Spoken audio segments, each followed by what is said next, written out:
Abakobwa ngiye kukubwira nibo ba mbere beza kandi bafite imiterere myiza irusha iy'abandi mu Rwanda, cyane cyane ku bijyanye no kugira nyashi ziteye neza, cyangwa se ibyo bakunze kuvuga ngo umuntu ateye nk'igisabo. Niba nawe ujya wibaza impamvu abagabo bakunda umukobwa ufite ikibuno kinini, cyangwa se impamvu anyura hafi yabo bose bugahindukira, bamwe bikanabaviramo no gushwana n'abakunzi babo, ugiye kwibonera impamvu. Niyo mpamvu nkusabye gukurikira iyi video, ndabizi neza ko utari buhage kuyireba. Ku mwanya wa 10 turasanga umukobwa mwiza w'uburanga witwa Sasha Kate. Uyu Sasha Kate ni umukobwa umaze iminsi avugwa cyane ku mbuga nkoranyambaga, avugisha benshi bamukurikira kubera amashusho yari yashyize hanze amugaragaza ari kwishimanya n'undi mukobwa mugenzi we. Niwe dusanga kuri uyu mwanya wa 9. Ushobora kuba utabyibuka neza, Sasha Kate yabayeho umuhanzi ndetse anagiye avugwa mu rukundo n'abandi bahanzi batandukanye. Amazina ye nyakuri yiswe n'ababyeyi ni Sandrine Agasaro. Nubwo atagikunze kumvikana mu muziki, afite indirimbo yaririmbye mu myaka yatambutse. Aha twavuga nk'iyo yaririmbanye n'umuhanzi Bulldog Coup d'Etat ahagana muri 2012. Amafoto agaragaza ubwiza n'imiterere irangaza benshi ntasiba gucicikana ku mbuga nkoranyambaga. Ibi bikaba ari byo byatumye yigwizaho bamukurikira, cyane cyane ku rubuga rwa Instagram. Sasha Kate rero asa n'uwaretse ubuhanzi maze yigira mu bucuruzi, afite iduka rinini cyane. Ku mwanya wa 9 turahasanga umuhanzikazi ufite ijwi ryiza abenshi bumva bagashesha urumeza. Uwo nta wundi yitwa Marina Deborah. Marina Deborah amaze iminsi avugwa mu binyamakuru bitandukanye, cyane cyane kubikorera ku muyoboro wa YouTube, bavuga ko ngo yaba yaribagishije ikibuno ndetse ngo bikanamugwa nabi. Ariko ibi Marina yaje kubinyomoza, avuga ko ameze neza, avuga ko izo nkuru ari ibihuha bigamije kumuharabika. Marina rero akaba aje ku mwanya wa 9 kuri uru rutonde. Marina rero akaba aherutse kwambikwa impeta y'urudashira n'umukunzi we, umustar cyane bita Ivan Muziki, bari bamaze igihe mu rukundo rwagizwe ubwiru. Uyu Marina akaba kandi no ku rutonde rw'abakobwa beza cyane bateye neza nk'uko bigaragazwa n'amashusho. Ibi byose no kumubeshyira rwose, akurikirwa n'abantu benshi cyane kuri Instagram. Ikindi wamenya kuri Marina nuko yagiye avugwa mu nkundo n'abasore bagiye batandukanye, cyane bwarakiri muri management ya The Men. Ibyamenyekanye cyane n'iby'urukundo rwe na Ivan Muzika, akaba umuhanzi w'umuhanga ndetse bahuriye no mu ndirimbo yiswe Urugo Ruhire Remixing. Akadukomeze ku mwanya wa 8. Ku mwanya wa 8 rero turahasanga uwo nta wundi ni umugore w'umustar cyane twemera cyane hano mu Rwanda. Uwo nta wundi ni witwa Uwikeza Pamela, umugore wa The Ben. Pamela yatangiye kumenyekana ubwo yitabiraga amarushanwa ya Miss Rwanda ahagana muri 2019, ariko yaje kuba ikimenya bose ubwo yatangiraga kuvugwa mu rukundo n'umuhanzi The Ben. Icyo gihe nibwo amafoto ye yatangiye gucicikana ku mbuga nkoranyambaga no mu bitangazamakuru byinshi bitandukanye. Abenshi rwose bemeza ko The Ben nk'umustar ukunzwe cyane n'abanyarwanda, ndetse akaba ari n'umusore mwiza cyane bigaragarira amaso. Gukundana na Pamela rwose ngo ntabwo yaba yarisondetse, abantu benshi rwose niko bagenda bavuga. Pamela rero ni umukobwa umeze ute? Ni umukobwa rwose ateye nk'igisabo, noneho byagera ku buryo akanura n'akamaramaza. Ndetse rero byagorana no gutandukanya igisobanuro cy'ubwiza n'izina Pamela. Pamela akurikiranwa n'abantu benshi kuri Instagram. Ikindi couple ye na The Ben iri mu zikunzwe cyane n'abatari bake hano mu Rwanda. Ku mwanya wa 7 turahasanga umukobwa wamamaye nka Olga Ben. Ushobora kuba utari umuzi cyangwa ukaba usanzwe ubona amashusho ye ariko reka nkubwire bye. Olga Ben ni umwe mu bakobwa beza cyane, afite akawunti yazamutse vuba cyane kubera amafoto yasangizaga abamukurikirana, maze bakibaza bati ese uyu mukobwa Imana yaba yaramuremye bari kumwe, ko wagira ngo niwe wihitiyemo uko yifuza uko Imana imurema? Icyo ni ikibazo gikomeye cyane, abatipe benshi baramusariye byatari. Olga Ben afite iduka ricuruza ibijyanye n'imitako hano muri Kigali, ibyo abakobwa bakunze kwita bijuteri, ndetse akaba n'umukobwa ukunda gutembera mu bihugu bitandukanye cyane, Burayi, Aziya ndetse n'ahandi. Olga Ben akurikiranwa n'abantu benshi ku rubuga rwe rwa Instagram. Ubwiza bwe n'imiterere ishamaje by'uyu mukobwa ntawe wabishidikanyaho rwose pe. Ku mwanya wa gatandatu turahasanga umukobwa mwiza w'uburanga. Umukobwa yanigeze gushyirwa ku rutonde nyafurika rw'abakobwa bateye neza bro, ndetse bafite n'imiterere ikurura abagabo. Uwo nta wundi ni umukobwa witwa Nkurunziza Agi, abenshi mushobora kuba mutamuzi. Kimwe n'abandi bakobwa bari kuri uru rutonde, nawe ni umwe mu bakobwa bamamaye cyane ku mbuga nkoranyambaga, ariko cyane cyane ku rubuga rwa Instagram. Agi ntiyamenyekanye kubera ubuhanzi cyangwa gukina filime, kuko rwose ibyo byose ntabyo yakoze, ahubwo yamenyekanye kubera amafoto ye akunda gushyira ku rubuga rwe rwa Instagram, abantu bayareba bagatwarwa n'ubwiza imiterere bye. Ibyo rero byaje gutuma ayabyaza umusaruro, ashinga iduka ricuruza imyenda ryitwa Agi Shop. Agi akurikirwa n'abantu benshi ku rubuga rwe rwa Instagram, gusa imibare izamuka buri munsi ku munsi rwose. Kuri akawunti ye byakugora kugenda udakoze follow, kuzajya ukomeza kwihera ijisho, cyane cyane ko amaso ye arya indi kaburara. Mbere yuko dukomeza kuri top 5, niba utarakora subscribe hano kuri Beneta TV Show, byakugora kuzajya ubona video zacu. Nagusabaga gukanda like kuri iyi video kugira ngo ikomeze igere no ku bandi. Murakoze cyane kuba mugiye kubikora. Twagiye ku mwanya wa 5, turahasanga umukobwa mwiza w'uburanga uteye neza cyane, wo nta wundi yitwa Shadibu. Uyu we abenshi muramuzi cyane ko amaze imyaka myinshi cyane avugwa mu myidagaduro y'inaha mu Rwanda. Ubwiza bwa Shadibu bavuga ko bukururana ba mukerarugendo, ariko nyine akantu ko gushyiramo tu, cyane ko yagiye yifuzwa n'ibyamamare bitandukanye cyane nka Diamond, Davido, ndetse n'abandi star bakomeye cyane bakomeye. Amazina yiswe n'ababyeyi n'ayandi ni Shadia Mbabazi. Itariki y'amavuko cyangwa se isabukuru ye akaba akunda kwizihiza ku itariki 20 z'ukwa gatanu. Shadibu niwe munyarwandakazi ukurikiranwa n'abantu benshi ku rubuga rwa Instagram. Afite ikintu bisaba followers. Shadibu rero yagiye avugwa mu nkuru zitandukanye, ariko cyane cyane bavuga ko ni nako binameze, ntago ari ibivugwa. Yakundanye n'umustar cyane uzwi nka Meddy Saleh, azwi cyane cyane mu gukora amavideo y'indirimbo, gusa nyuma baje gutandukana nyuma y'uko amaze kubyarana abana 2 b'abakobwa beza cyane. Shadibu nk'umusire queen wa mbere mu Rwanda, yagiye agaragara mu mashusho y'indirimbo nyinshi cyane z'abahanzi bakomeye hano mu Rwanda. Twavuga wenda nk'itwa Kinyuma ya Bruce Melody ayigaragaramo. Shadibu rero ni umubyeyi ufite ubwiza, imiterere, afite ikibuno, afite inyashi, birangaza benshi hano mu Rwanda ndetse no hanze yarwo. Nta gushidikanya ko hari abimaza impamvu tutamushyize ku mwanya wa mbere. Nawe niko bimeze, sini kuri kubyumva. Kadukomeze impamvu muraza kuyibona. Katujye ku mwanya wa 4.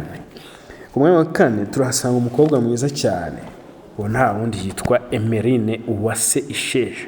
Iri zina urifate mu mutwe, impamvu nta yindi. Mbere uko nkubwira byinshi kuri Emeline, reka nkwibutsa akantu gato cyane. Mu minsi ishize ubwo twabonaga amashusho agaragaza The Ben akurura ishanga ubwo yafotozanyaga n'uyu mukobwa witwa Emeline, abantu benshi baravuze kuri YouTube, abantu barandika, bakoresha amafoto kuri urubuga. Ariko kintu nakubwira nta kindi, nuko Uwase Isheja maze kubabwira ngo ko bavuga ko The Ben bamwe bavuga ko ngo yakuriye karusiyo n'ibindi nk'ibyo. Gusa abantu baki cyane nibo bazi ko uyu Uwase Emeline uvugwa hano atandukanye n'uwo nguwo wagaragaye hehe muri video. Impamvu ni uyu Uwase Emeline yaje kubinyomoza avuga ko atari we uri mu mashusho. Rwose mu magambo ya Uwase Emeline twashyize kuri uyu mwanya wa 4 muri top 10, atandukanye cyane na Emeline Kwizera bifotoranyije na The Ben. Nubwo bajya gusa rwose ndetse bose bakafite imiterere ishamaje cyane, Emeline Uwase ni umukobwa mwiza cyane utahaga kureba, ndetse benshi iyo babonye amafoto ye batangira gushidikanya ku bakunzi babo, ariko nyine ngo amasura ry'indika burara. Ahubwo reka twikomereze hato tutaza kugira aho dukomeretsa. Ubwo ndavuga bakobwa babandi nyine nawe banyashirese nyamura bazi. Twagiye ku mwanya wa 3. Ku mwanya wa 3 turahasanga ndi umukobwa mwiza cyane nabona wundi yitwa Niyomubyeyi Gentille Noella. Uyu benshi baramuzi muri filime ya Papa Safa. Uyu we akunyuzeho n'uhindukiro bro, sinzi byanze bikunze abafite imana yo kwirengagiza cyane ko imiterere idasanzwe rwose, amaze igihe kinini cyane mu Rwanda. Ariko ifoto yaho wayibona hose tutekereza ari ubwa mbere mubonye, kuko nyine ubwiza bwe buhara ari bushya.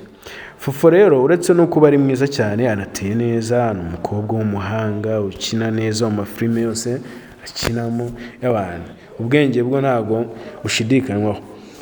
Ubwo yaganiraga n'ikinyamakuru bita Isimbi TV, yabajijwe ku bijyanye na bimwe mu bice by'umubiri we akunda. Ikibazo gikomeye cyane. Bimwe mu bice by'umubiri rero akunda cyane, yavuze ko akunda umukondo ndetse n'amatwi. Nta byinshi byo kumuvugaho, biragaragarira buri wese, ahubwo reka twikomereze. Ku mwanya wa 2 rero turasanga nde. Ku mwanya wa 2 turasanga umukobwa mwiza cyane, amaso atahaga kureba kubera imiterere ye. Uwo ninde? Urakeka arinde? Andika muri comment. Uwo na wundi yitwa Dabiju.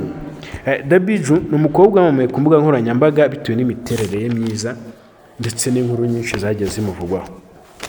Amazina ye bwite yiswe n'ababyeyi ni Munezero Rosine. Aherutse kuvugwa mu itangazamakuru ko yaba ari mu rukundo n'umuhanzi w'icyamamare cyane wo muri Tanzania witwa Harmonize. Dabiju rero akurikirwa n'abantu benshi kuri Instagram, ndetse n'umwe mu bakobwa b'abanyarwanda beza cyane pe, tuvuga beza b'abanyemari batunze agatubutse.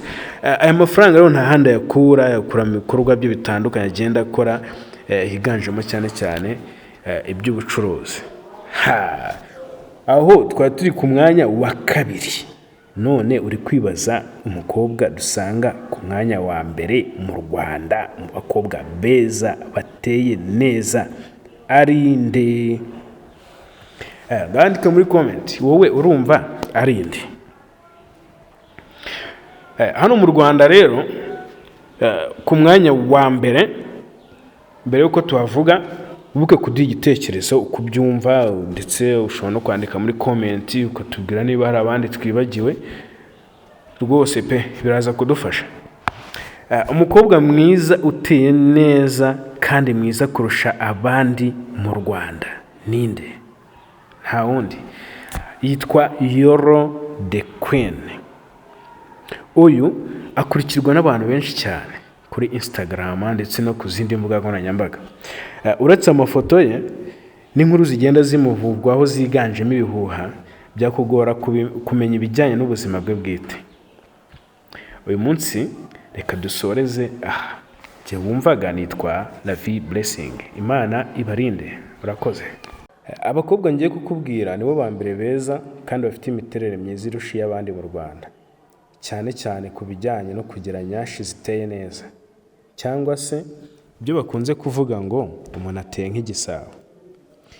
Niba nawe ujya wibaza impamvu abagabo bakunda umukobwa ufite buno kinini, cyangwa se impamvu anyura hafi yabo bose bugahindukira, bamwe bikanabaviramo no gushwana n'abakunzi babo, ugiye kwibonera impamvu. Niyo mpamvu nkusabye gukurikira iyi video, ndabizi neza ko utari buhage kuyireba. Ku mwanya wa 10 turasanga umukobwa mwiza w'uburanga witwa Sasha Kate. Uyu Sasha Kate ni umukobwa umaze iminsi avugwa cyane ku mbuga nkoranyambaga, avugisha benshi bamukurikira kubera amashusho yari yashyize hanze amugaragaza ari kwishimanya n'undi mukobwa mugenzi we, niwe dusanga kuri uyu mwanya wa 9. Ushobora kuba utabyibuka neza, Sacha Kate yabayeho umuhanzi ndetse yanagiye avugwa mu rukundo n'abandi bahanzi batandukanye. Amazina ye nyakuri yiswe n'ababyeyi ni Sandrine Agasaro. Nubwo atagikunze kumvikana mu muziki, afite indirimbo yaririmbye mu myaka yatambutse. Aha twavuga nk'iyo yaririmbanye n'umuhanzi Bulldog Coup d'Etat ahagana muri 2012. Amafoto agaragaza ubwiza n'imiterere irangaza benshi ntasiba gucicikana ku mbuga nkoranyambaga. Ibi bikaba ari byo byatumye yigwizaho bamukurikira cyane cyane ku rubuga rwa Instagram. Sacha Kate rero asa n'uwaretse ubuhanzi maze yigira mu bucuruzi, afite iduka rinini cyane. Ku mwanya wa 9 turahasanga umuhanzikazi ufite ijwi ryiza abenshi bumva bagashesha urumeza. Uwo nta wundi yitwa Marina Deborah. Marina Deborah amaze iminsi avugwa mu binyamakuru bitandukanye cyane cyane kubikorera ku muyoboro wa YouTube, bavuga ko ngo yaba yaribagishije ikibuno ndetse ngo bikanamugwa nabi. Ariko ibi Marina yaje kubinyomoza, avuga ko ameze neza, avuga ko izo nkuru ari ibihuha bigamije kumuharabika. Marina rero akaba aje ku mwanya wa 9 kuri uru rutonde. Marina rero akaba aherutse kwambikwa impeta y'urudashira n'umukunzi we umustar cyane bita Ivan Muziki, bari bamaze igihe mu rukundo rwagizwe ubwiru. Uyu Marina akaba kandi no ku rutonde rw'abakobwa beza cyane bateye neza nk'uko bigaragazwa n'amashusho. Ibi byose no kumubeshyera rwose, akurikirwa n'abantu benshi cyane kuri Instagram. Ikindi wamenya kuri Marina nuko yagiye avugwa mu nkundo n'abasore bagiye batandukanye cyane bwarakiri muri management ya The Men. Ibyamenyekanye cyane n'iby'urukundo rwe na Ivan Muzika, akaba umuhanzi w'umuhanga ndetse bahuriye no mu ndirimbo yiswe Urugo Ruhire Remixing. Akadukomeze ku mwanya wa 8. Ku mwanya wa 8 rero turahasanga uwo nta wundi ni umugore w'umustar cyane twemera cyane hano mu Rwanda. Uwo nta wundi ni witwa Uwikeza Pamela, umugore wa The Ben. Pamela yatangiye kumenyekana ubwo yitabiraga amarushanwa ya Miss Rwanda ahagana muri 2019, ariko yaje kuba ikimenya bose ubwo yatangiraga kuvugwa mu rukundo n'umuhanzi The Ben. Icyo gihe nibwo amafoto ye yatangiye gucicikana ku mbuga nkoranyambaga no mu bitangazamakuru byinshi bitandukanye. Abenshi rwose bemeza ko The Ben nk'umustar ukunzwe cyane n'abanyarwanda ndetse akaba ari n'umusore mwiza cyane bigaragarira amaso. Gukundana na Pamela rwose ngo ntabwo yaba yarisondetse, abantu benshi rwose niko bagenda bavuga. Pamela rero ni umukobwa umeze ute? Ni umukobwa rwose ateye nk'igisabo, noneho byagera ku buryo akanura n'akamaramaza. Ndetse rero byagorana no gutandukanya igisobanuro cy'ubwiza n'izina Pamela. Pamela akurikiranwa n'abantu benshi kuri Instagram. Ikindi couple ye na The Ben iri mu zikunzwe cyane n'abatari bake hano mu Rwanda. Ku mwanya wa 7 turahasanga umukobwa wamamaye nka Olga B. Ushobora kuba utari umuzi cyangwa ukaba usanzwe ubona amashusho ye, ariko reka nkubwire bye. Olga B ni umwe mu bakobwa beza cyane, afite account yazamutse vuba cyane kubera amafoto yasangizaga abamukurikirana, maze bakibaza bati ese uyu mukobwa Imana yaba yaramuremye bari kumwe, ko wagira ngo niwe wihitiyemo uko yifuza uko Imana imurema? Icyo ni ikibazo gikomeye cyane, abatipe benshi baramusariye byatare. Olga B afite iduka ricuruza ibijyanye n'imitako hano muri Kigali, ibyo abakobwa bakunze kwita bijouterie, ndetse akaba n'umukobwa ukunda gutembera mu bihugu bitandukanye cyane, Burayi, Aziya ndetse n'ahandi. Rugabe akurikiranwa n'abantu benshi ku rubuga rwe rwa Instagram. Ubwiza bwe n'imiterere ishamaje by'uyu mukobwa ntawabishidikanyaho rwose pe. Ku mwanya wa gatandatu turahasanga umukobwa mwiza w'uburanga. Umukobwa yanigeze gushyirwa ku rutonde nyafurika rw'abakobwa bateye neza bro, ndetse bafite n'imiterere ikurura abagabo. Uwo nta wundi ni umukobwa witwa Nkurunziza Agi. Abenshi mushobora kuba mutamuzi.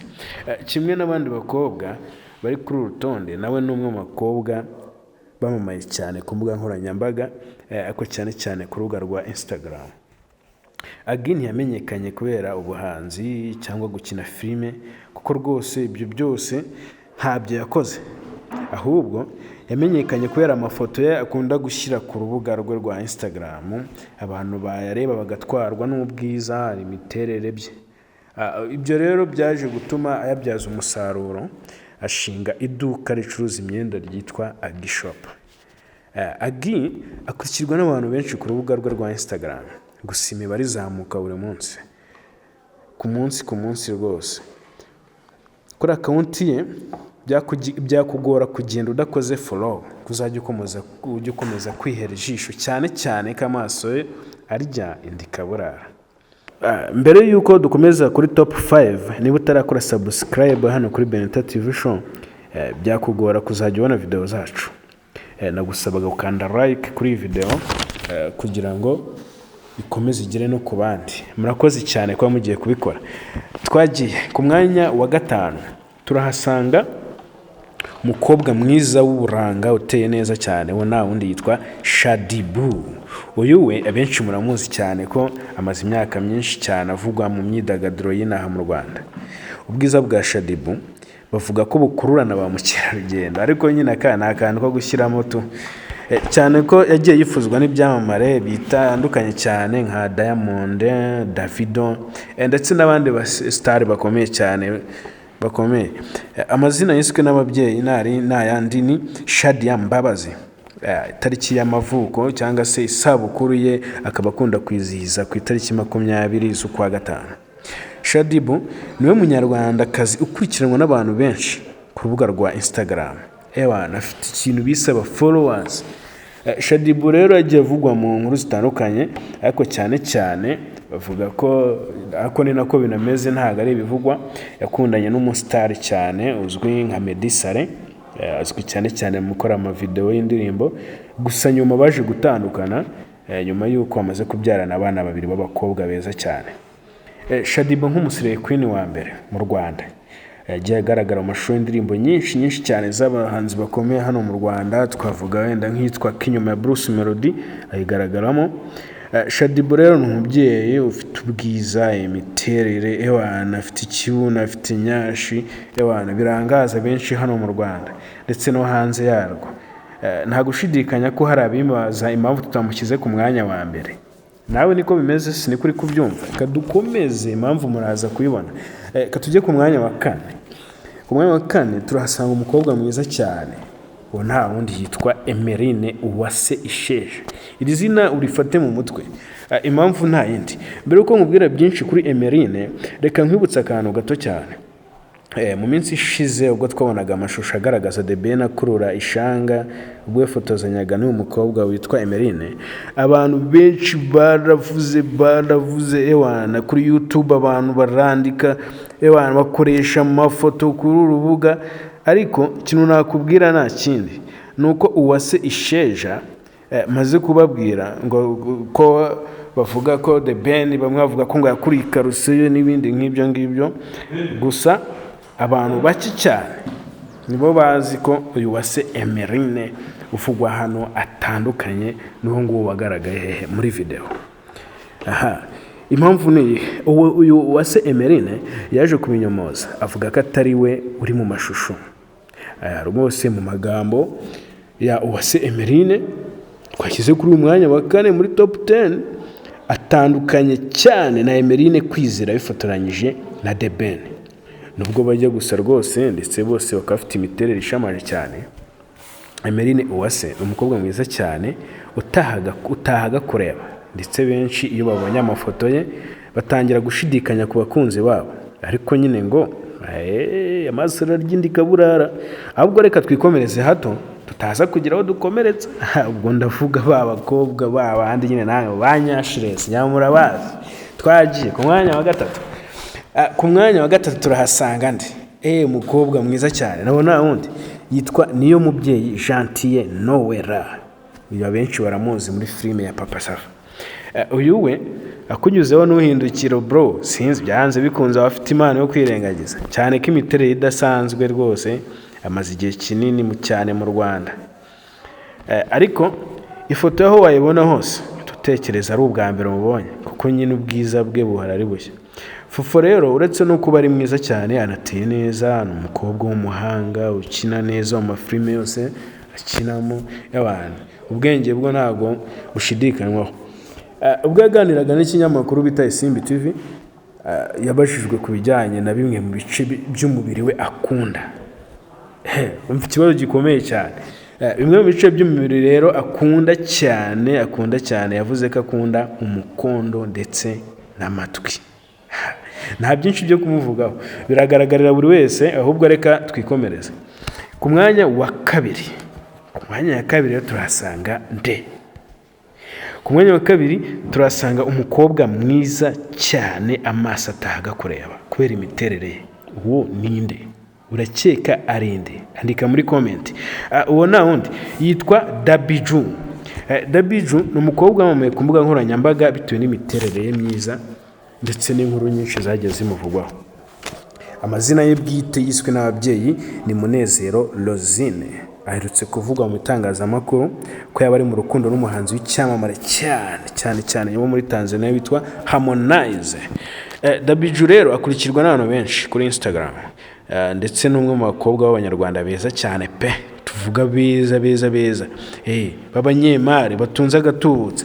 Aya mafaranga rero nta handi yakura mu bikorwa bye bitandukanye agenda akora, higanjemo cyane iby'ubucuruzi. Aho twari turi ku mwanya wa kabiri, none uri kwibaza umukobwa dusanga ku mwanya wa mbere mu Rwanda mu bakobwa beza bateye neza ari nde? Bandika muri comment wowe urumva ari nde.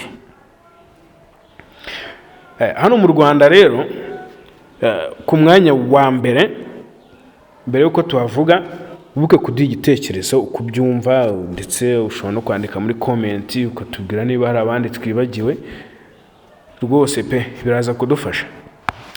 Umukobwa mwiza uteye neza kandi mwiza kurusha abandi mu Rwanda ninde? Nta wundi, yitwa Yoro the Queen. Uyu akurikirwa n'abantu benshi cyane kuri Instagram ndetse no ku zindi mbuga nkoranyambaga. Uretse amafoto ye n'inkuru zigenda zimuvugwaho ziganjemo ibihuha byakugora kumenya ibijyanye n'ubuzima bwe bwite. Uyu munsi reka dusoreze aha. Jye wumvaga nitwa La Vie Blessing. Imana ibarinde. Urakoze.